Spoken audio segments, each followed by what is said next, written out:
In the unforgiving heat of the Texas summer, where the sun bakes the earth until it cracks like old leather, a mother's desperate journey would change an entire community. Clutching her fever-stricken twin babies, she stumbles across miles of dusty plains toward the only hope left, a lonely ranch owned by a man known for his cold shoulder to strangers. The locals whisper that his heart is as dry as the drought-stricken land he tends, but sometimes the harshest terrain can yield the most unexpected mercy. As she collapses at his gate, this moment will test not just one man's compassion, but the very fabric that holds a community together. Could this hardened cowboy's response to a mother's plea become the miracle that transforms not just two fragile lives, but an entire town's soul?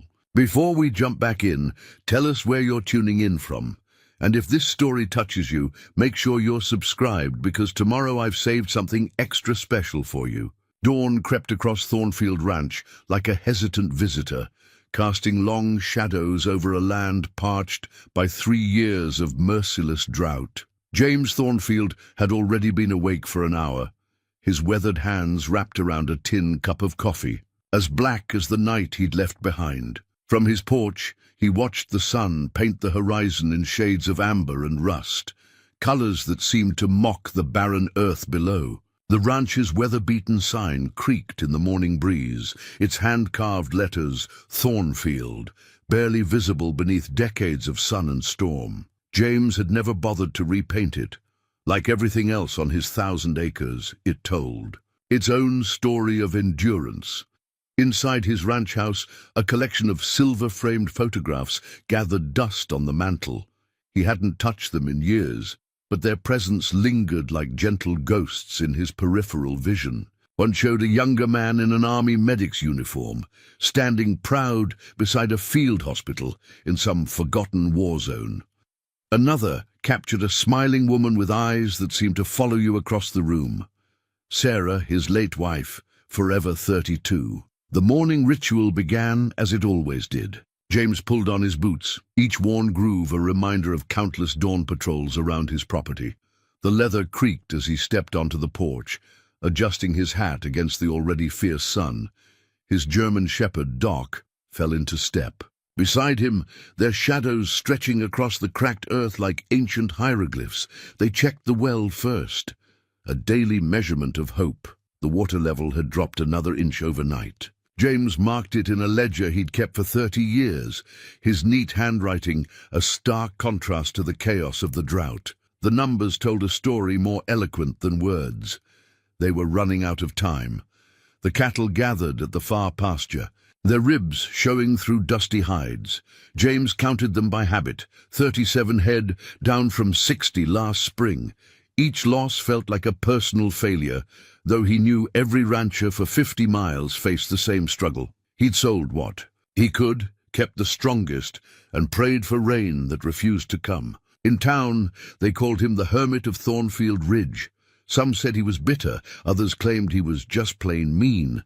The truth, like most things in life, lay somewhere in the middle. James preferred solitude because it asked nothing of him. Silence didn't expect him to explain why he chose to live alone, why he turned away the church ladies with their casseroles and sympathy, or why he still set 2 places at his table every Sunday dinner.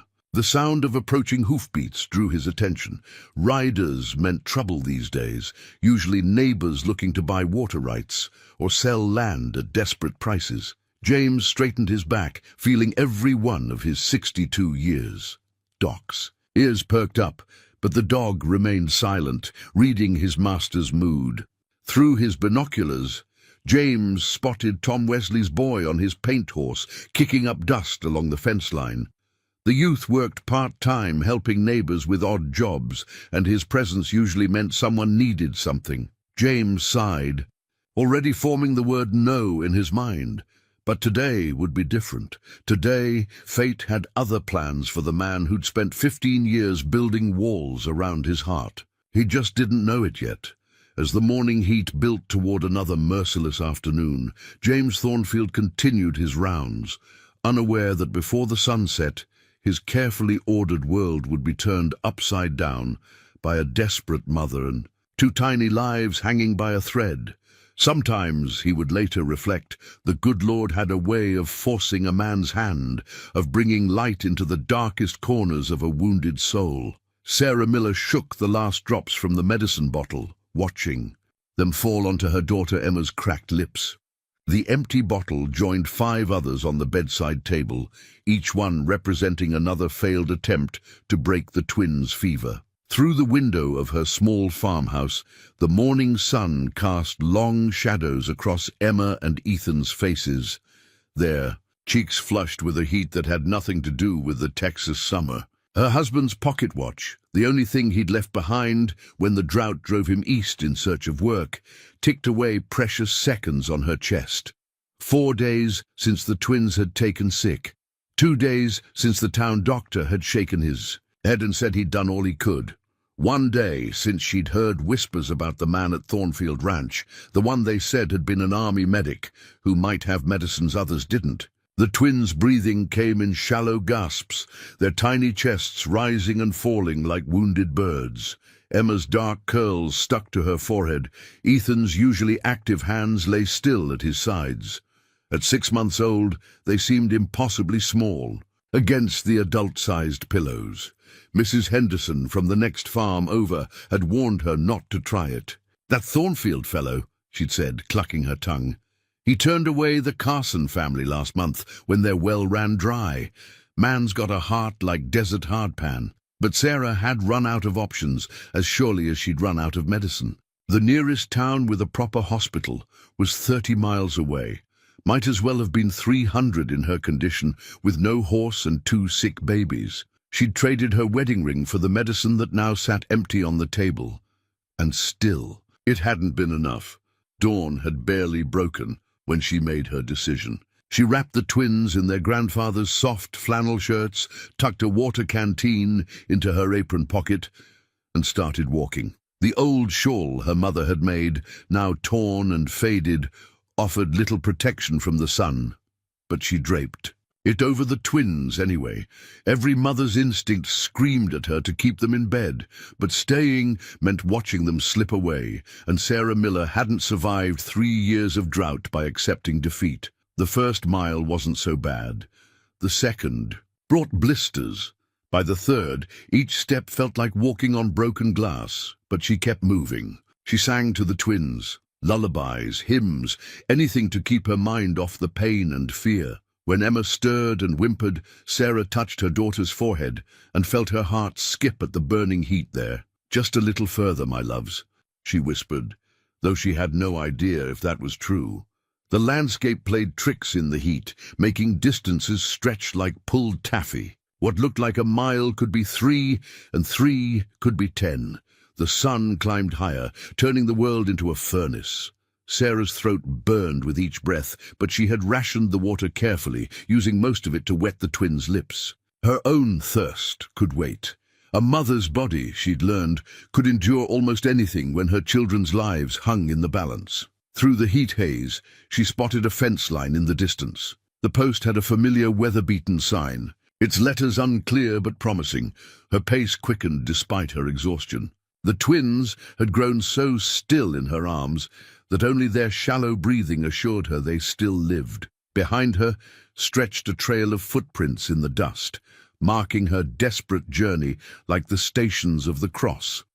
Ahead lay either salvation or rejection, and Sarah wasn't sure which would be harder to bear, but she had come too far to turn back now.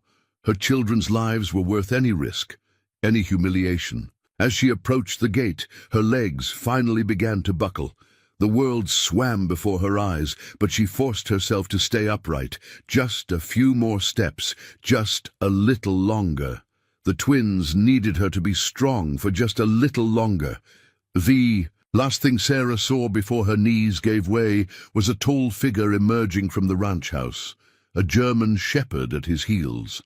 Then the ground rose up to meet her, and the world went dark. The bulletin board outside Miller's General Store told the story of Promise, Texas, in fragments of paper and desperation. Notices fluttered in the hot wind. Well digging services, farm equipment for sale, prayer, meeting for rain, mayor. Thompson's latest drought declaration was centered prominently, its official seal doing little to soften the harsh reality of its numbers. 3 years of rainfall at 20% of normal, water table down 40 feet, 12 farms foreclosed since spring. Inside the store, Ellen Miller, no relation to Sarah, watched old Judge Harrison argue with young Pastor Roberts about cloud seeding. The judge wielded his cane like a gavel, punctuating each point about wasting money on newfangled nonsense, while the pastor's gentle voice carried the weight of his congregation's hopes. The Methodists over in Copper Creek had success with it last month, Pastor Roberts insisted, smoothing his collar in the heat. The judge snorted. Success? A quarter-inch of rain that evaporated before it hit the ground? That's not success. Son, that's desperation wearing a scientific mask. Ellen wiped down the counter for the 3rd time that hour, listening as she always did. 38 years behind this same counter had made her promises unofficial historian. She saw how the drought had changed them all, turning neighbors who'd once shared Sunday dinners into strangers arguing over water rights. The store's bell chimed as Doc Matthews shuffled in, his black bag looking emptier than usual. The town's only physician dropped heavily onto a stool, his face grave. Ellen, coffee if you've got it? The strong stuff? Sarah's twins? Ellen asked, already reaching for the pot. The doctor nodded, accepting the steaming cup with hands that trembled slightly. Used everything I had. Those babies need a proper hospital, but he trailed off, leaving unspoken what everyone knew. The nearest hospital might as well have been on the moon for most folks' means. Heard tell. She was heading to Thornfield's place. Judge Harrison interjected, turning from his argument. Fool's errand, if you ask me. That man's turned harder than last year's cornbread. Pastor Roberts shook his head. James Thornfield wasn't always that way. Before his wife passed, before is before, the judge cut in. Now is now. Man's got the deepest well in the county and won't share a drop, sitting up there on his ridge like some dragon guarding his gold. Ellen had heard enough. That dragon saved my Tommy's leg in '62 when the combine caught him.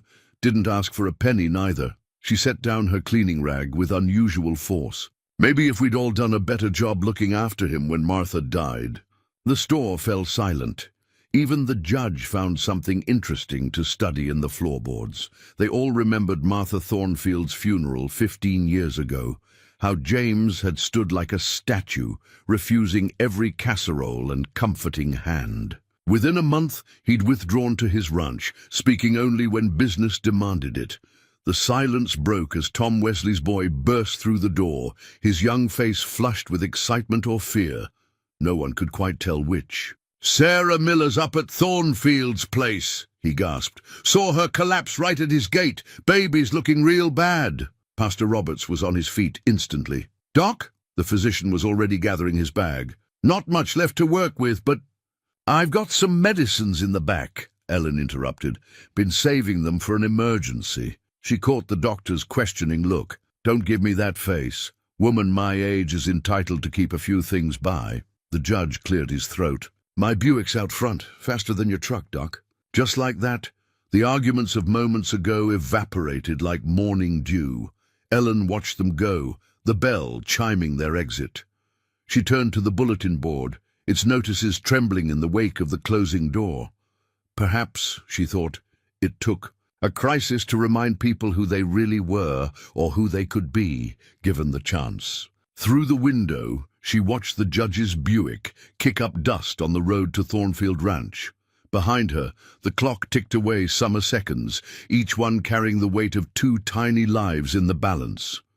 James Thornfield saw them coming from a quarter-mile out, a lone figure stumbling through the heat waves, rising off the dusty road, clutching something to her chest. He'd been fixing a section of fence, measuring the distance by the sun's climb toward noon. Doc's low growl alerted him first, then the shadow appeared, wavering like a mirage. He straightened slowly, years of solitude having taught him patience. Through his binoculars, the figure resolved into a woman, her dress caked with dust, a torn shawl draped over what he now recognized as bundles in her arms. Babies. His throat tightened at the sight. "Stay," he commanded Doc, though the dog had already settled, watching with ears pricked forward. The woman's approach seemed to take hours, though it couldn't have been more than minutes. Each step she took was smaller than the last, her determination visible in the set of her shoulders, even as her strength clearly failed. 20 yards from his gate, she stumbled, caught herself. 15 yards, and he could hear her labored breathing. 10 yards, and he saw the babies' faces, twins, flushed with fever, their small features drawn with a sickness he recognized all too well from his medic days. 5 yards from his gate, she looked up. Their eyes met across the distance, and James saw something that sent him back 15 years, the same desperate hope he'd seen in his own eyes as he'd watched Martha slip away, praying for a miracle that never came. The woman's knees buckled.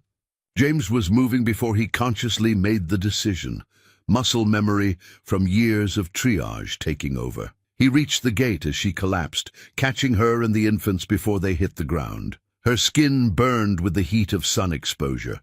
But the babies, they burned with something far worse. "Please," she whispered, her voice cracked and dry as the earth beneath them. "They're all I have." One small hand had left a perfect print in the dust on his gate latch. A mother's last. Grasp at hope. James felt the weight of it. Heavier than all his years of carefully constructed solitude, the babies stirred weakly in their mother's failing grip, their breathing shallow and quick. He knew he should turn them away. He'd done it before, had to preserve his own resources, his own sanity.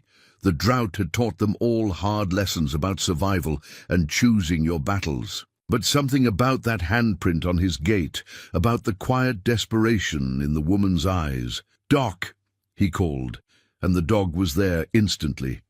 "Get the house ready." The German shepherd bounded ahead as James gathered up mother and children, in arms that remembered their strength.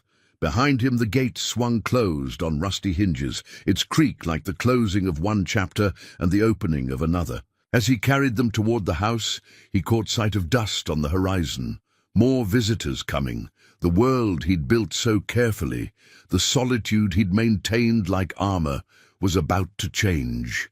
Looking down at the 2 tiny lives burning with fever against his chest, he realized he'd made his choice the moment he saw that handprint in the dust.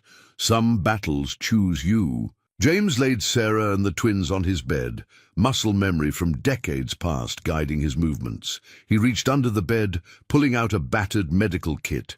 Standard Army issue, circa 1962, maintained with military precision despite 15 years of disuse. The familiar weight of it in his hands brought back a flood of memories, helicopter evacuations, field hospitals, the constant race against time. "Ma'am," he said, touching Sarah's shoulder, "I need their names and ages." "Emma and Ethan," she whispered, fighting to stay conscious. 6 months.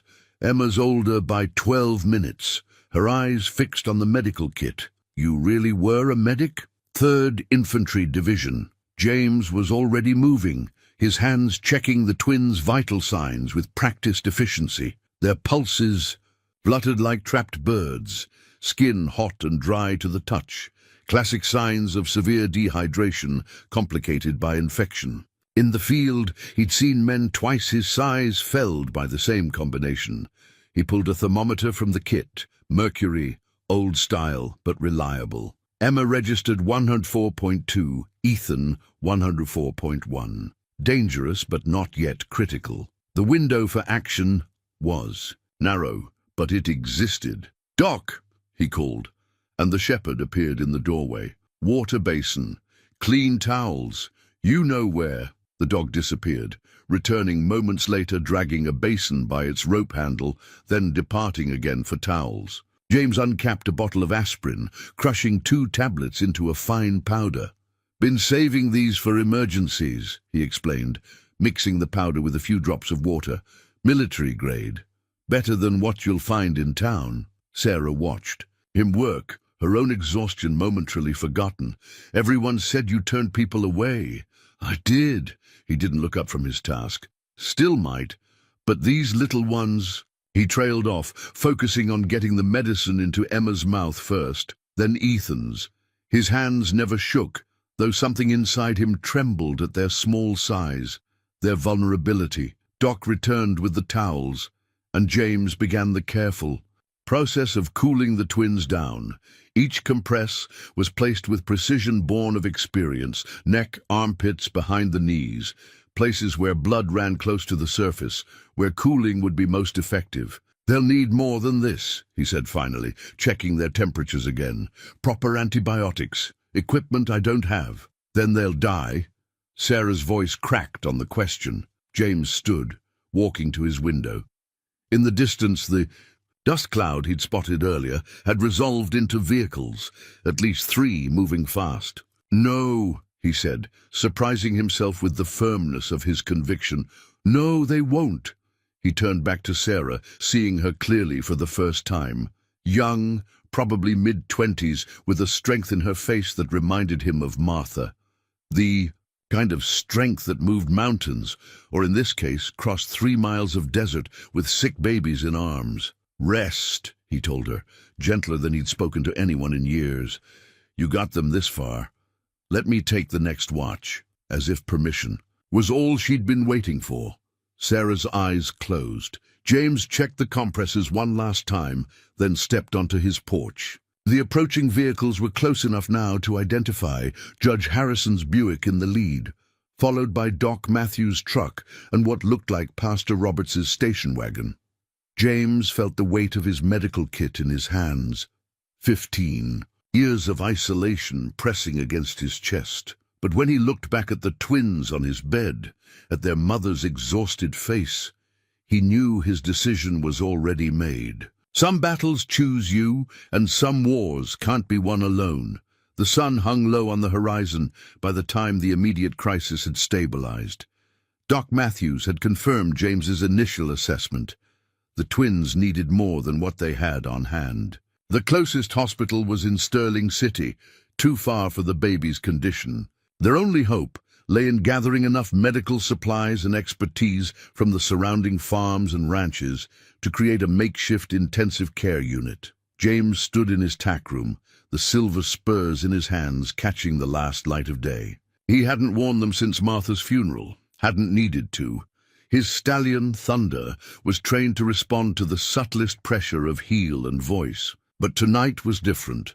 Tonight, every second would count. "You sure about this?" Doc Matthews asked from the doorway. "I could make the ride instead."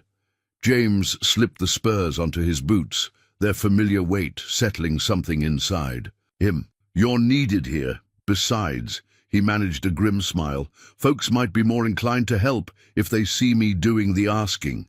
Novelty value." The old doctor nodded, understanding the unspoken truth. James Thornfield asking for help would. It would carry more weight than any other messenger.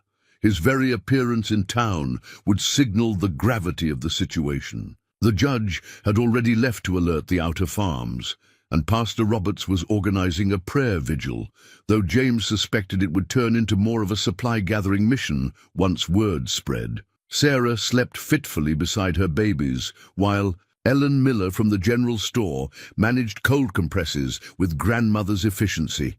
Thunder sensed his master's urgency, dancing slightly as James mounted. The horse's coat gleamed in the twilight, his muscles tensed for speed. Doc, the shepherd, sat alertly by the gate, understanding without command that his duty lay with watching over the sick children. 2 hours, James told the doctor. "If the fever spikes again—" "I remember my training," Matthews interrupted. Gently, "Go." James touched the brim of his hat, then leaned forward slightly. Thunder needed no other signal, launching into a ground-eating gallop that sent dust swirling in their wake. The spurs caught the last rays of sunset, flashing like signals in the gathering dark. The familiar landscape flew past, transformed by dusk and urgency into something almost mythical. Each hoofbeat seemed to echo the twins' racing pulses. Each breath of wind carried the weight of their labored breathing. James found himself remembering other rides, medical evacuations in Korea, supply runs through hostile territory. But this was different. This was home, Lights appeared ahead, promised Texas, population 847 souls, who'd spent the last 15 years watching him retreat from life. Now he was riding toward them, pride set aside, because 2 tiny lives hung in the balance. He pulled up at Miller's general store first, where a small crowd had already gathered. Word traveled fast in promise, faster than any horse. They turned, to stare as he dismounted, spurs ringing against the wooden sidewalk. Some faces showed surprise, others suspicion, but all held questions. "Most of you know why I'm here," he began, his voice rough from disuse but carrying clearly in the evening air. "Those babies up at my place, they need more than what we've got, more than what any one of us has got." He paused, scanning the faces before him, faces he'd avoided for 15 years, belonging to people who'd tried to help him once, when grief had torn his world apart. People he'd turned away, one by one until they'd stopped trying. "I know I haven't been—" He stopped, started again. "I know what you all think of me, you're not wrong. But this isn't about me. This is about 2 children who deserve a chance, and a mother who walked through hell to give them that chance. I'm asking," his voice caught, and he forced himself to continue, "I'm asking for your help." The silence that followed seemed to stretch for eternity. Then Ellen Miller stepped forward, keys jingling in her hand. "Well," she said, "let's see what's in the back room." She looked at the gathered crowd. "All of you, start thinking about what you've got stored away. Medicine, clean linens, anything that might help. Just because we're a small town doesn't mean we can't save 2 of our own." Our own. The words hit James like a physical force. Somewhere in the last few hours, Sarah and her twins had stopped being strangers and become part of something larger, something he'd forgotten existed. The church bell rang out across Promise, its bronze voice cutting through the evening air with unusual urgency. Pastor Roberts stood in the bell tower, pulling the rope with deliberate precision. 3 short rings, 3 long, 3 short again. The old signal for emergency assembly, not used since the grass fires of '59. Inside the church, the pews filled quickly. Work-worn hands clutched hastily gathered supplies, medicine bottles, clean linens, canned goods. The last rays of sunlight filtered through stained glass windows, casting kaleidoscope shadows across faces both familiar and forgotten. To James, as he stood at the front, thunder's dust still on his clothes. Ellen Miller had organized the medical supplies on the altar, transforming the sacred space into a makeshift dispensary. She worked with quiet efficiency, sorting through donations and consulting a list from Doc Matthews. Antibiotics here, fever, reducers there, each categorized with shopkeeper's precision. "The church bell," Judge Harrison remarked, settling into the front pew with a grunt. "Haven't heard that signal since—" "The fires, yes," James interrupted, surprising himself by continuing the conversation. "I remember. Lost my south pasture that year. And I lost my barn." The judge nodded. "But we rebuilt. Community came. Together then. Just like—" He stopped, watching James's face carefully. Just like they should have after Martha died. The unspoken words hung between them. James turned away, focusing on Ellen's inventory, to hide the sudden tightness in his throat. The church door opened again, admitting a blast of hot air and Mrs. Henderson from the dairy farm. She carried a large metal container, making straight for Ellen. "Fresh milk," she announced. "Still warm, and I've got more coming tomorrow if needed." "Bess Henderson," Ellen smiled. "You're a blessing. Those babies will need proper feeding once they're stronger." The pastor's footsteps echoed. Down the stairs, from the bell tower. He paused at the sight of the transformed sanctuary, then smiled. "Reminds me of the story of the loaves and fishes," he said softly. "Sometimes abundance comes from unexpected places." James watched as more people arrived, each bringing what they could. Old Mr. Chen from the pharmacy, closed at this hour but opened specially with a box of medical supplies. The Rodriguez family, carrying stacks of clean blankets still warm from the line. Even Tom Wesley's boy ran in, clutching his mother's secret recipe for fever tea. The church filled with quiet. Conversation, with purpose, with hope. The bell's echo had barely faded when Pastor Roberts called for attention. "Friends," he began, "we all know why we're here. Two of God's smallest children are fighting for their lives up at Thornfield Ranch." He paused, his eyes meeting James's. "And one of our own has asked for our help. One of our own." There it was again, that phrase that scraped against 15 years of carefully constructed walls.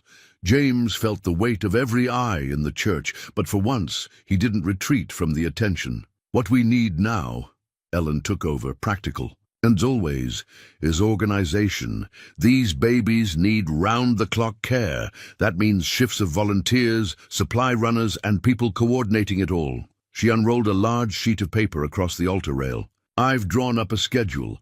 3-hour shifts, working in pairs. One person with medical knowledge paired with one helper.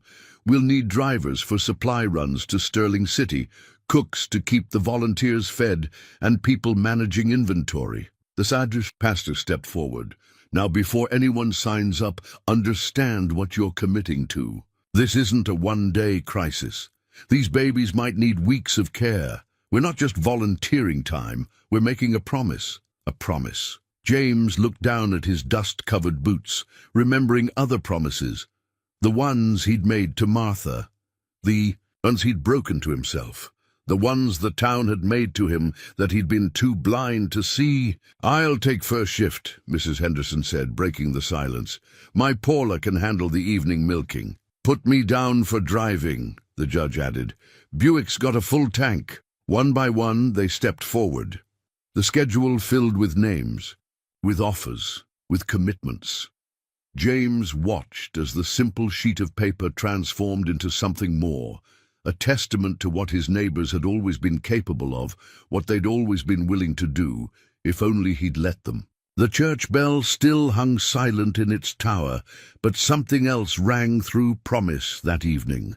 The sound of a community remembering who they were, who they could be, when life demanded more than any one person could give. The wagon that had once carried hay now bore a different kind of precious cargo.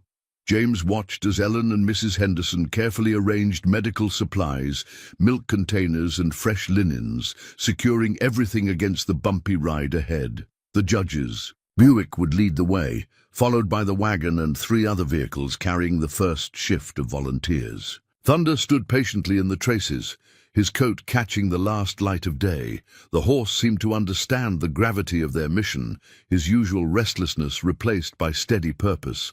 James checked the harness one final time, his hands moving with mechanical precision, while his mind raced ahead to the ranch, to the twins fighting for their lives. "Everything's secured," Ellen announced, climbing up beside him on the wagon seat. She held a kerosene lamp that would light their way once darkness fell. "Mrs. Henderson's in the back with the milk and medicines. Says she won't risk them spoiling in this heat." James nodded, gathering the reins. The leather felt different, somehow, less like the isolation he'd wrapped around himself for 15 years, and more like a lifeline, connecting him to the people behind him, to the small lives waiting ahead. The judge's car engine turned over, headlights cutting through the gathering dusk. Pastor Roberts offered a quick prayer from the church steps, his words nearly lost in the evening wind, but their meaning clear in the determined faces of the volunteers. "Ready?" James asked, though it came out more like a statement than a question. Ellen adjusted her grip on the lamp. "Born ready, James Thornfield. Some of us have been waiting 15 years to help you, whether you wanted it or not." The wagon lurched forward, wheels creaking a familiar song against the packed earth. Behind them, car engines hummed to life. The small convoy moved through promise like a hope-bearing processional, past darkened storefronts and curious faces in lamplit windows. Mrs. Henderson's voice rose from the wagon bed, singing an old hymn that caught and spread until it seemed to fill the dusty air. James didn't join in, but he felt the melody settle into his bones, replacing the silence he'd carried for so long. The town fell away behind them, and the desert night began to unfold, its star-scattered canvas overhead. Ellen's lamp swayed, casting shifting shadows that danced alongside them like spirits. Every so often, James caught glimpses of the precious cargo in his side mirror, boxes and bundles that represented his community's response to a stranger's desperate need. "You know," Ellen said after a while, her voice pitched to carry over, the wagons creaking, but not much further, "Martha would be proud of you today." James's hands tightened on the reins, but he didn't retreat into silence as he once would have. "She always said I was too stubborn for my own good. Smart woman. You're Martha." Ellen adjusted the lamp's wick. "She also used to say you had the biggest heart of any man she'd ever known. Said sometimes it was so big you had to hide it away, just to keep it safe." The wagon wheels found a familiar rut in the road, one James could have navigated blindfolded. How many times had he traveled this path alone, choosing solitude over the comfort of community? Now the night was filled with the sounds of others following him home, engine noise, hymn singing, the quiet murmur of people united in purpose. As they crested the last rise before the ranch, James saw lights burning in his windows. More lights than he'd lit in years.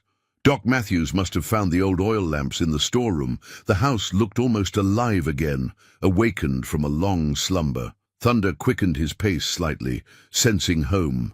Behind them, headlights swayed as the cars navigated the uneven ground. The wagon's contents shifted and clinked, a reminder of all they carried: medicine and hope, skill and determination, the strength of a community too stubborn to let two tiny lives slip away. "Welcome home," Ellen said softly as they approached. The gate. Not just to James, he realized, but to all of them. Something that had been locked away for 15 years was opening again, like a door long rusted shut, finally turning on its hinges. The gate stood open, waiting. Doc, the shepherd, bounded out to meet them, his bark carrying news of their arrival to those waiting inside. As James guided the wagon through, he understood that he wasn't just bringing supplies and volunteers. To his ranch, he was bringing life itself back to Thornfield. The old rocking chair creaked a steady rhythm in the corner of James's bedroom, now transformed into a makeshift hospital ward. Sarah sat watch over her twins, her exhausted frame supported by the chair Martha had once used to rock their own dreams and sorrows. The precious piece of furniture had gathered dust in the attic for 15 years, until Mrs. Henderson insisted on bringing it down, saying every mother needed a proper place to hold vigil. Doc Matthews worked with quiet efficiency, showing volunteers how to measure medications and check vital signs. The twins lay in James's bed, their tiny forms almost lost among the fresh linens Ellen had arranged. Emma's fever had dropped 1/2 a degree. Ethan's remained stubborn, but his breathing had eased slightly. "Time for their medicine," Ellen announced, consulting the schedule she'd pinned to the wall. She moved with the precision of someone who'd raised 4 children through every illness imaginable. "Mrs. Henderson, let's try some of that milk now, just a few drops at a time." James stood in the doorway, watching the coordinated effort with a mixture of awe and something else he couldn't quite name. His house, so long a fortress of solitude, hummed with purposeful activity. The kitchen had become a command center, the living room a rest area for off-duty volunteers, the porch a lookout post for the next supply run. "James," Pastor Roberts called softly from behind him. "Judge Harrison's back with more ice from town. Where should we—" "Root cellar," James answered, turning away from the bedroom scene. "It'll keep longest there." "I'll show you." They carried the precious blocks down the cellar steps, their boots leaving dusty prints on stairs that hadn't seen such traffic in years. The cellar air hung cool and damp, a blessed relief from the summer heat above. "Reminds me of that winter storm in '59, the pastor said, arranging ice blocks on the shelf. "Remember? Half the town sheltered in your barn when the roads froze over." James paused, a memory surfacing like a long-buried treasure. "Martha made soup," he said slowly. "Kept it going for 3 days straight. And coffee. Lord, I never tasted coffee so good as Martha's." The pastor straightened, studying James in the lantern light. She always said this place was meant for more than just ranching, said it was positioned here for a purpose. Above them, floorboards creaked with moving feet. A child's cry, Ethan's, James had learned to tell them apart already, drifted down, followed by soft voices and gentle shushing, the sound of healing, of care, of community in action. They climbed back to the main floor, where Mrs. Henderson was teaching two younger volunteers how to properly warm milk to body temperature. The kitchen windows, cleaned by someone's industrious hands, reflected lamplight like beacons in the darkness. "Temperature's down another 1/4 degree," Doc Matthews reported as they passed the bedroom, both of them. "It's not victory yet, but—" The old doctor's eyes crinkled with cautious hope. Sarah looked up from the rocking chair, her face showing, the first hints of color returning. "Thank you," she whispered, not to any one person, but to all of them. "I never thought—" "Now none of that," Ellen interrupted gently, adjusting a cold compress on Emma's forehead. "Save your strength. These little ones are going to need their mama strong when they're feeling better. When, not if." The word choice wasn't lost on James. He watched Ellen's sure hands, Mrs. Henderson's gentle touch with the milk bottle, the pastor's quiet prayers, the judge's determined ice runs. Each person moving in their own rhythm, but somehow in perfect harmony with the others. The rocking chair kept its steady pace, a metronome marking time through the longest night. James found himself matching his breathing to its rhythm, remembering how Martha used to rock there by lamplight. She'd always said the chair had magic in its wood, the kind of magic that could soothe any trouble, if you just gave it time and faith. Outside, the moon traced its path across the star-strewn sky. Inside, minutes stretched into hours, as the community he'd pushed away for so long worked with quiet determination to save two tiny lives. The house seemed to hold its breath between each temperature reading, each small victory, each setback. Dawn was still hours away, but something was already breaking like morning light across the darkness of 15 years. With each creak of the rocking chair, each whispered prayer, each gentle touch, the walls James had built around his heart crumbled a little more. In their place, something new was being built. Something stronger than one man's grief, more enduring than solitude. Something made of shared purpose and collective hope, of neighbors becoming family and strangers becoming friends. Something that felt, after all these years, like healing. The thermometer slipped from Doc Matthews' hands, shattering against the hardwood floor just as false dawn began to paint the eastern sky.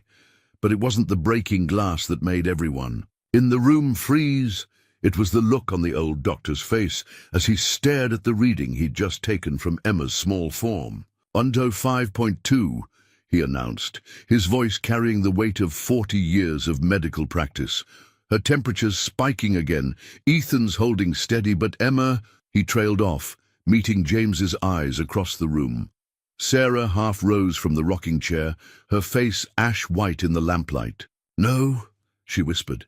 "Please, no." James moved without conscious thought, crossing to the bed where Emma lay. The baby's breathing had grown labored again, her tiny chest rising and falling in an uneven rhythm. All their progress through the night, the careful measurements of medicine, the constant compresses, the prayers and hopes, seemed to evaporate like morning dew in the Texas sun. "Options," he said, the word coming out like an order. The army medic in him surfaced, pushing aside the tumult of emotions. "Give me options, Doc." Matthews ran a hand through his silver hair. "We've used everything we have. The antibiotics need more time to work, but her fever—" He gestured helplessly at the broken thermometer, its mercury beading like scattered hopes on the floor. Ellen appeared in the doorway, her normally steady hands clutching the doorframe. "The ice is running low. Judge Harrison left for more, but Sterling City's a 2-hour round trip." "She doesn't have 2 hours," James said, his voice flat with certainty. He'd seen that look too many times in field hospitals. The moment when death started gaining ground, when time became the enemy. The room fell silent except for Emma's labored breathing and Sarah's soft prayers. Even Ethan, as if sensing his twin's distress, lay quieter than usual, Outside, the first bird song of morning seemed oddly out of place against the weight of the moment. James closed his eyes, memories washing over him like a flash flood. Another bedside, another night, another impossible choice. Martha's voice, weak but certain. Promise me you won't shut them out, James. Promise me you'll remember what healing really means. He hadn't understood then. Had run from the memory of those words for 15 years. But now, his eyes snapped. Open. The spring, he said. What? Doc Matthews looked up sharply. The hidden spring in the north pasture, the one that feeds the creek bed. James was already moving, his voice gaining strength. The water there comes up cold enough to numb your hands, even in summer. Ellen's eyes widened with understanding, like a natural ice bath.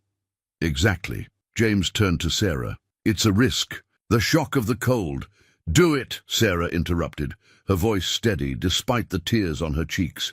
Save my baby. The next moments moved with military precision. James stripped off his shirt, knowing he'd need to get into the spring himself to control Emma's immersion. Ellen and Mrs. Henderson gathered fresh blankets.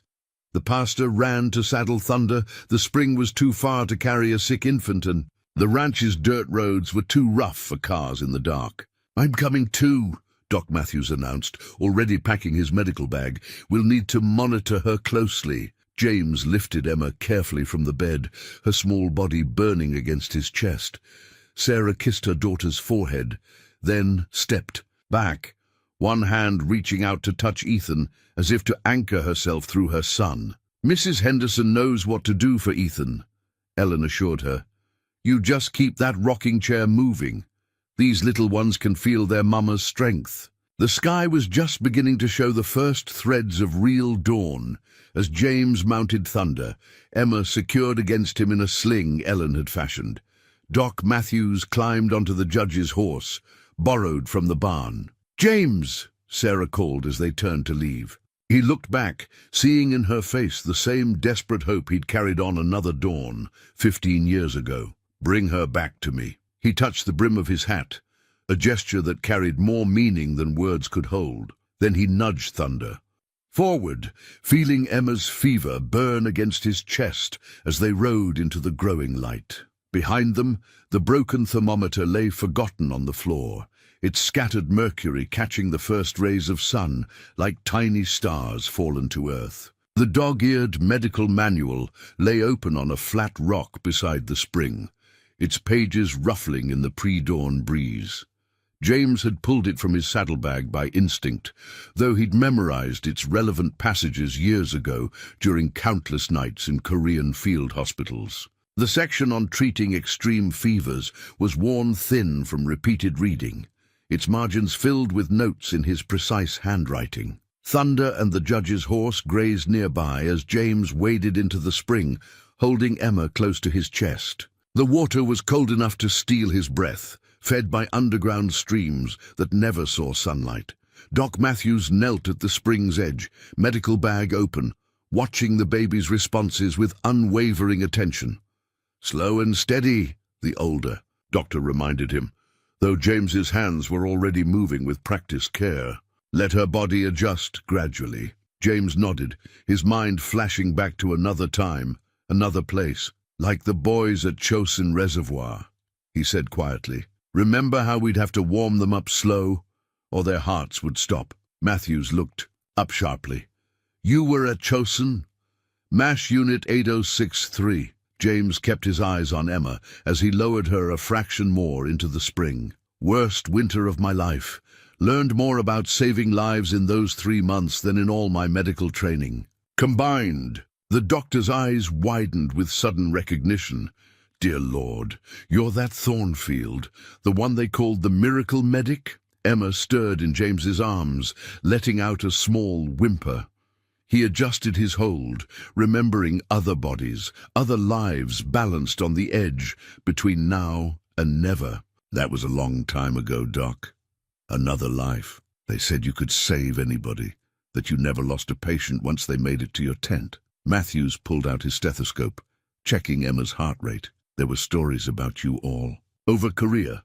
Stories don't mean much when you can't save the one person that matters most, James's voice was as cold as the spring water. "Couldn't save Martha, could I? All that training, all those miracles, and I couldn't do a damn thing but watch her slip away."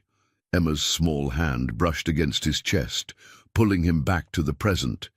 He forced himself to focus, to feel the gradual change in her body, temperature, to watch for the signs he'd learned through years of practice and intuition. "Heart rate's stabilizing," Matthews reported, professional tone masking his lingering surprise.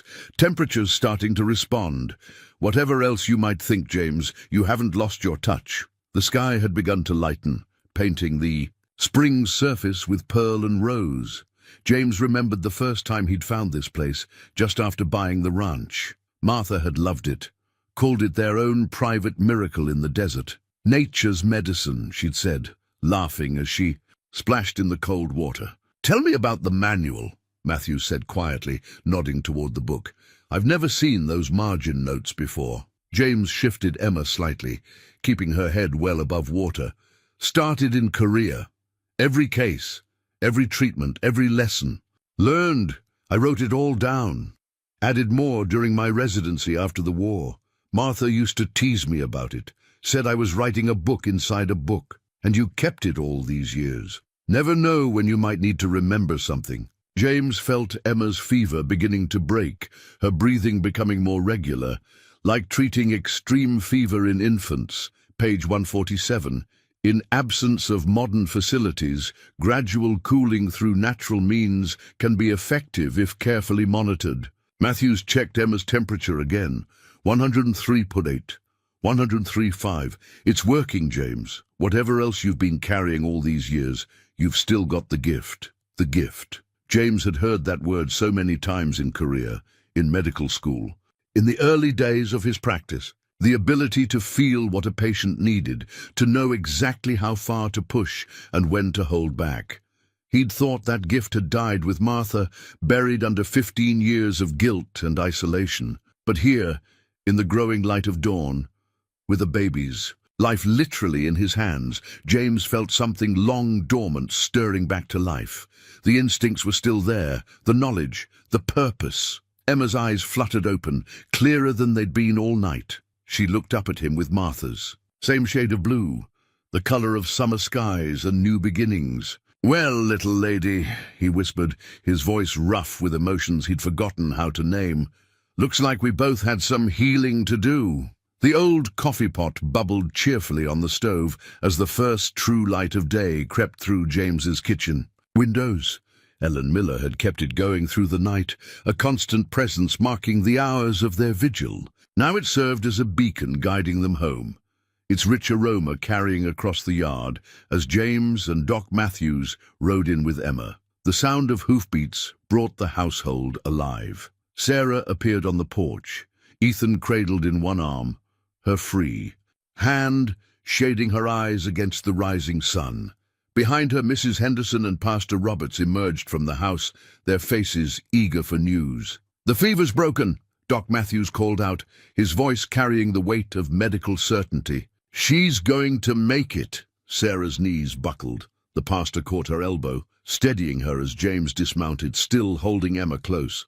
The baby slept peacefully now, her breathing easy and regular, her skin cool to the touch.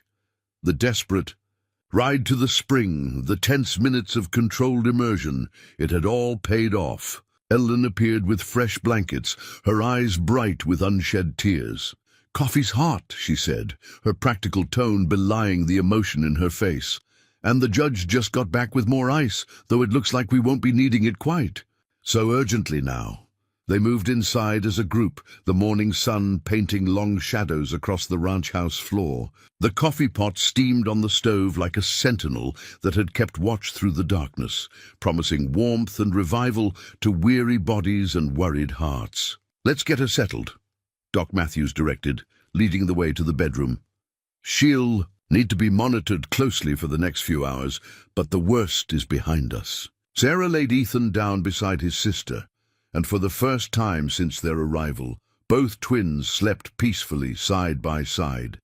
Their small faces, so pinched with fever before, had softened in healing slumber. James watched as Sarah touched each tiny forehead, feeling the normal warmth there instead of the burning heat that had threatened their lives. "I don't know how to thank you," she began, looking up at James with eyes that held the same shade of dawn breaking outside. "All of you. When I started walking yesterday morning, I never imagined—" "Here now," Ellen interrupted gently, pressing a cup of coffee into Sarah's hands. "Drink this first. Thanks can wait until we've all had a proper rest." The coffee pot had been Martha's pride, a heavy copper piece she'd brought from her family home. James hadn't used it since her passing, preferring the simple tin pot that served his solitary needs. But Ellen had found it in the back of a cupboard, somehow knowing its significance without being told. The rich aroma filled the room, mingling with the first rays of sunlight streaming through windows that someone had cleaned during the night. The glass panes caught the light, throwing rainbow patterns across the worn floorboards, nature's own celebration of life continuing, of healing beginning. "They'll both need antibiotics for a while longer," Doc Matthews said, making notes in his medical journal. "And careful monitoring, but children are resilient, given proper care and support." He glanced meaningfully around the room at the gathered community. "They'll have it," Mrs. Henderson stated firmly. "We've already worked out a schedule for the next 2 weeks. Sarah and the twins will stay here until they're strong enough to travel." James looked up sharply at this announcement, but found he had no desire to protest. The thought of his house returning to its former silence suddenly seemed unbearable. Instead, he found himself nodding, remembering Martha's words about the ranch being positioned for a purpose. The coffee pot bubbled again, drawing his attention back to the present. Ellen was pouring cups for everyone, the simple act of sharing warm drink transforming his kitchen into something it hadn't been in 15 years, a gathering place, a healing space, a home. "To new beginnings," Pastor Robert said quietly, raising his cup. The others followed suit, even Sarah managing to lift hers with trembling hands. Through the window, they could see Thunder and the judge's horse grazing peacefully in the morning light. The ranch was waking up to a new day, but more than that, it was waking up to a new purpose. The coffee pot's steady presence on the stove seemed to announce that this was not a temporary change. This was a restoration, a return to what the ranch had always been meant to be. James sipped his coffee, letting its familiar warmth fill him. The bitterness he'd carried for so long was being replaced by something else, something that tasted more like hope. Mrs. Henderson's fresh milk pail caught the late afternoon sun as she carried it up the path to the ranch house, its contents swaying with each careful step. The twins had been taking more milk each day, their appetites growing stronger as their health improved. She'd begun timing the evening milking to deliver it still warm, knowing how precious every drop of nourishment was to their recovery. Inside, the ranch house had transformed over the past 3 days. Curtains that had been shut for 15 years now danced in the breeze through open windows. The living room had become a makeshift nursery during the day, with the twins laying on a pallet while Sarah rested in Martha's old rocking chair. The kitchen hummed with activity as volunteers came and went, bringing food and supplies, sharing news and hope in equal measure. "Look who's awake and hungry," Ellen called from the nursery corner as Mrs. Henderson entered with the milk. Emma and Ethan both turned their heads at the sound of her voice, their eyes tracking movement with newfound clarity.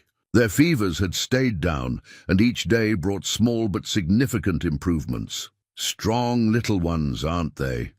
Mrs. Henderson smiled, transferring the milk to the bottles Ellen had ready. "Just like their mama." Sarah looked up from her mending. Someone had brought her sewing to keep her hands busy during the long hours of recovery. "They get their strength from all of you," she said softly. "I never knew there could be so much kindness in the world." James stood in the doorway watching the scene with a mixture of emotions he was still learning to name. The house, no longer, felt like a museum to his grief, preserved in unchanging sorrow. Life had crept back in through the cracks, like desert flowers after rain. "Mail's here," he announced, holding up a stack of envelopes. Word spread. Letters from folks all over the county offering what they can. Ellen took the letters, sorting them with practiced efficiency. The Anderson family can send more medicine from their store in Sterling City. The Wilsons have extra blankets. And look, the Ladies' Auxiliary in Copper Creek is organizing a supply drive. People remember, Mrs. Henderson said, testing the milk's temperature on her wrist. They remember how this ranch used to be in Martha's day, a place of healing.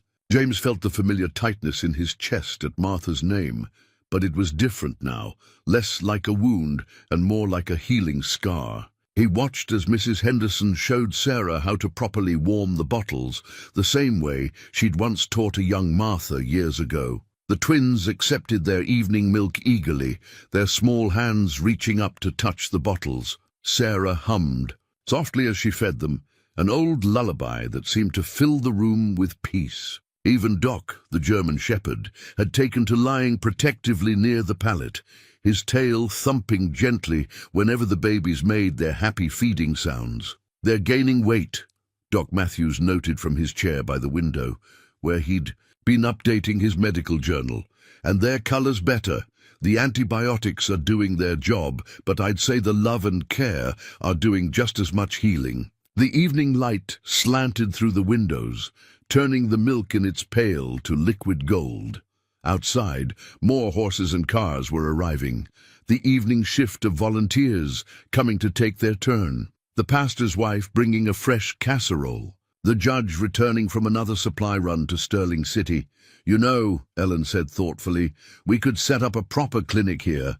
The back room's big enough. Save folks the long drive to Sterling City for basic care." James looked at her sharply, but found himself considering the idea. The ranch was well positioned, centrally located among the scattered farms and homesteads, and he had the training, the knowledge that had lain dormant for so long. "Martha always said this place had a purpose," he said slowly. "Something about being positioned just right, where people needed it most." The milk pail caught another ray of setting sun, sending a warm glow across the room. In its light, James could almost see the future taking shape, not a return to what was, but a step forward into something new. Something that honored Martha's memory, not through isolation, but through service. The twins finished their bottles, settling into contented sleep. Sarah tucked them in, her movements sure and steady now, so different from the desperate mother who had collapsed at his gate. Around them, the community continued its gentle work of restoration, of the twins, of the ranch, of James himself. Like the fresh milk bringing strength back to tiny bodies, hope was flowing again through the veins of this place, turning what had been a fortress of solitude into a beacon of healing. The old well bucket swung from James's hand as he and the judge made their way to the spring that had saved Emma's life. 5 days had passed since that desperate pre-dawn ride, and the twins were growing stronger by the hour. But James couldn't shake the thought that had been forming in his mind since that morning, about water, healing, and purpose. "You're telling me this spring's been here all along?" Judge Harrison asked, leaning on his cane as they followed the creek bed. "Right here on your property." "Martha found it first," James replied, ducking under a low-hanging mesquite branch. "Called it her secret garden. I hadn't been back here since—" He let the words trail off, but the judge nodded in understanding. The morning sun filtered through the trees, painting dappled patterns on the ground. Ahead, they could hear the soft music of running water, an almost miraculous sound in drought-stricken Texas. The spring emerged from a natural rock formation, its clear water pooling briefly before continuing downstream. James knelt beside the pool, dipping the well bucket into its depths. "Watch this," he said, pulling it up and offering it to the judge. "Taste it." The older man took a careful sip, then his eyes widened. "Sweet," he said in surprise, "and cold. As December. This isn't just any spring water." "No, it's not." James took out the papers he'd been studying late into the night. Geological surveys from his ranch's original land deed. "Look here. This formation matches the markers for an artesian aquifer. The water's coming up from deep underground, filtered, through layers of limestone. The judge studied the maps, his judicial mind putting the pieces together. You're thinking this could help with the drought. More than that, James stood, gesturing at the surrounding area. This spring saved Emma's life. Got me thinking about what else it could do. The flow rate's strong enough to support irrigation for at least 4 farms. Maybe more if we engineer it right. The bucket caught a ray of sunlight, water droplets, sparkling like diamonds as they fell back into the pool. The judge ran his hand over his chin, considering. Would take some doing. Pipes, pumps, agreements between landowners, community effort, James nodded, like what we did for the twins. They stood in companionable silence, listening to the spring's gentle song. A pair of doves called from nearby trees, and somewhere, downstream, a fox slipped through the brush. Even the air felt different here, cooler, alive with possibility. You know what this means, don't you? The judge said finally. Once word gets out about this water source, people will come, James finished. Like they used to in Martha's day. Maybe that's not such a bad thing anymore. He picked up the bucket again, remembering how it had felt to hold Emma in that spring, feeling her fever break in the healing waters, the same waters that could now help heal the parched land around them. We'll need to test it properly, the judge was saying, already planning. Get the county extension agent out here, draw up water rights agreements, but James, he placed a gnarled hand on the younger man's shoulder. This could change everything for Promise. They made their way back toward the ranch house, the bucket now full of spring water for testing. As they crested the small rise, they could see the house below, its windows open to the morning breeze.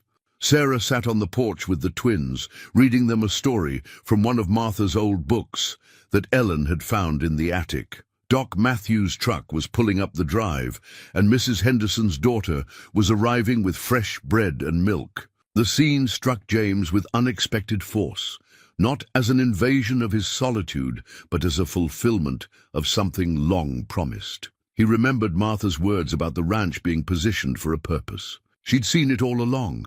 The healing waters, the central location, the potential for something larger than one man's grief. You're smiling? The judge observed, his own weathered face creasing with understanding. First time I've seen that in 15 years. James touched the bucket's worn handle, feeling the smooth spots where countless hands had gripped it over generations. Martha always said everything happens in its own time, he said quietly. Guess the time for hiding away is past. The springs. Water caught the sunlight, transforming the simple well bucket into a vessel of promise, not just for 2 tiny lives, but for an entire community dying of thirst. The foundation stone sat on James's kitchen table, its rough-hewn surface catching the afternoon light. Mason Thompson had quarried it himself from the same limestone formation that filtered the spring's healing waters.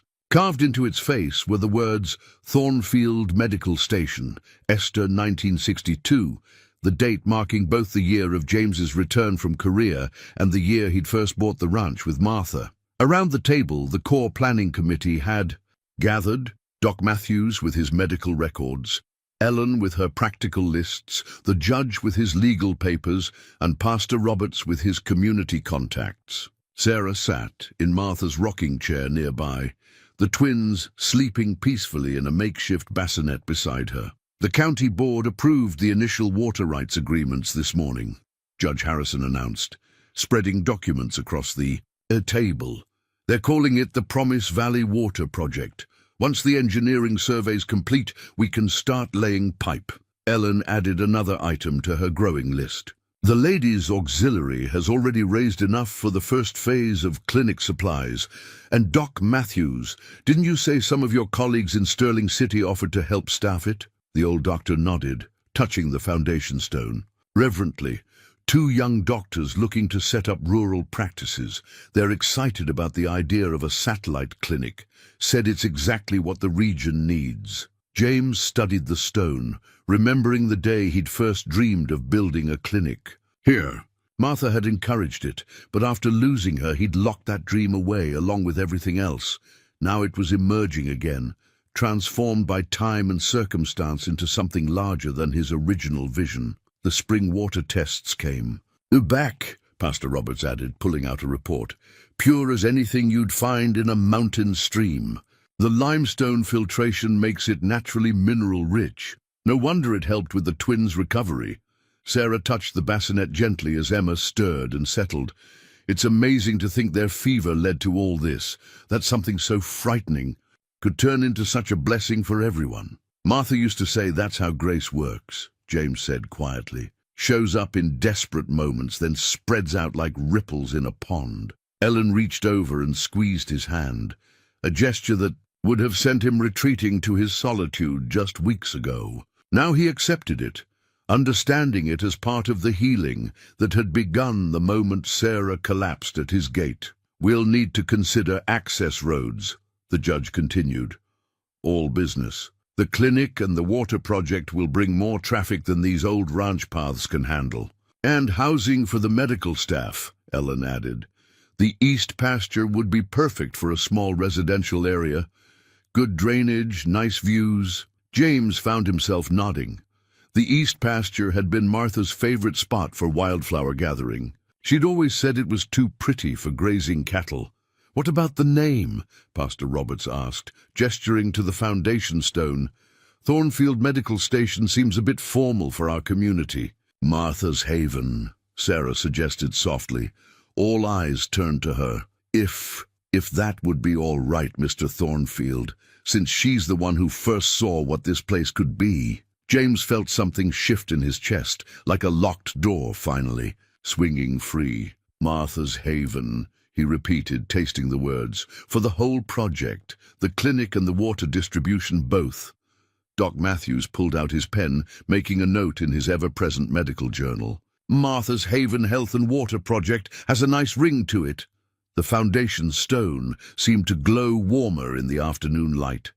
Outside, they could hear the sounds of work already beginning. Volunteers clearing the east pasture, surveyors marking the waterline routes, carpenters measuring for clinic renovations. The community had seized onto hope with both hands, transforming it from dream to reality with remarkable speed. We'll need a proper dedication ceremony, Ellen said, practical as always. Something to mark the official beginning. This is the official beginning, James said, surprising them all. Right here with this foundation stone and these plans. Everything else is just details. Sarah stood carefully, lifting Ethan as he began to fuss. Would you like to hold him, Mr. Thornfield? He seems to settle better with you these days. James accepted the baby, marveling as always at how such a small life could carry such weight of meaning. Ethan gazed up at him with trust born of days, of care, his tiny hand wrapping around one weathered finger. The foundation stone waited on the table, ready to take its place in the new clinic's walls. But the true foundation, James realized, had already been laid, in desperate prayers over fever-stricken twins, in a community's determination to help, in the discovery of healing waters, and in the gradual opening of a heart long closed to hope. The new shawl lay draped across Sarah's bed, its soft wool catching the morning light that streamed through freshly washed windows. The women of promise had worked on it together, each taking a turn at the knitting while sitting watch over the twins. Within its warm folds, they'd woven their hopes for the young family's future. Mrs. Henderson's sturdy border speaking of protection, Ellen's intricate center pattern promising prosperity, and countless other stitches carrying prayers and well wishes from the community. It's time for their checkup, Doc Matthews announced, entering the bedroom with his medical bag. 2 weeks had passed since the desperate night at the spring, and the twins had flourished under the constant care of what Sarah now thought of as her extended family. Emma and Ethan lay on the bed, kicking their feet at a mobile someone had fashioned from bright scraps of fabric. Their cheeks were rosy with health, their eyes bright and curious. Doc Matthews checked them over with professional thoroughness, though his face already wore the smile of a man confirming what he knew to be true. Strong as Texas Longhorns, he declared, putting away his stethoscope. I'd say they're ready to face the world. Sarah touched the shawl, her fingers tracing the patterns of kindness woven into every stitch. "I never thought," she began, then had to stop and collect herself. "When I started walking that day, I was so sure I was going to lose them. Instead, you found something bigger than any of us imagined," Ellen said from the doorway. She carried a basket of fresh clothes, laundered and folded with grandmother's precision. "You found a whole community waiting to be born again." Through the window, they could hear the sounds of construction from the east pasture. The clinic's framework was already rising, its outline clean against the morning sky. Trucks moved back and forth along the newly graded road, carrying supplies for both the medical center and the water project. "The judge says your house will be ready by next week," Ellen continued, setting down the basket. "Just a stone's throw from the clinic, close enough for James to keep an eye on things, he says." Sarah smiled, remembering James's gruff offer of the housing lot. He'd tried to make it sound purely practical.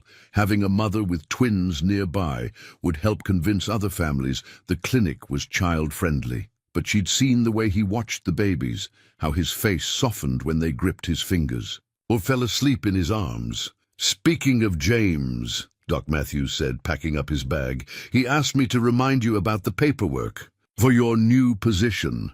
The nurse's certificate lay on the bedside table, its edges still crisp. Sarah had earned it before marriage, before the drought had pushed her husband east in search of work. Now it represented a future she hadn't dared. Imagine 2 weeks ago, a job at Martha's Haven, a home for her children, a community that had embraced them all. "Hard to believe how much has changed," she said, lifting Emma as the baby began to fuss. 2 weeks ago we were strangers. Now you're family," Ellen finished firmly. "That's what promise does. When we remember who we are, we take care of our own." Outside, a meadowlark's song carried across the morning air. Sarah wrapped the new shawl around her shoulders, its weight settling like a blessing. So different from the torn one she'd worn on her desperate journey, yet carrying echoes of the same maternal protection, multiplied now by the love of an entire community. Emma quieted against her shoulder while Ethan watched the mobile dance. In the breeze, they were too young to remember the fever that had nearly taken them, too innocent to understand how their lives had transformed not just their mother's fate, but the future of an entire valley. Someday Sarah would tell them the story of a desperate walk, a healing spring, and a community that found its heart again. "Time for their morning walk," Ellen announced. "The garden club's finished planting Martha's flowers around the clinic. Foundation, you should see how they've bloomed." Sarah gathered her children, wrapping them warmly despite the mild day.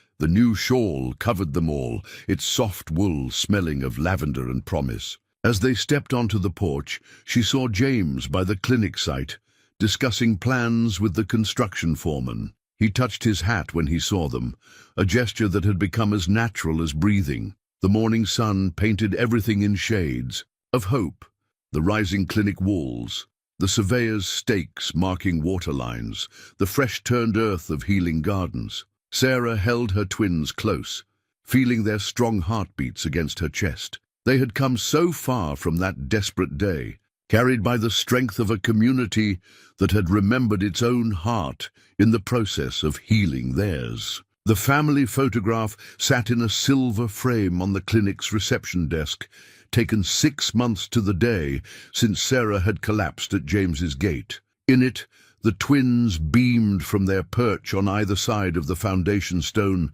their healthy faces a testament to the miracle that had started it all. Sarah stood behind them, wearing the community-made shawl despite the warm day.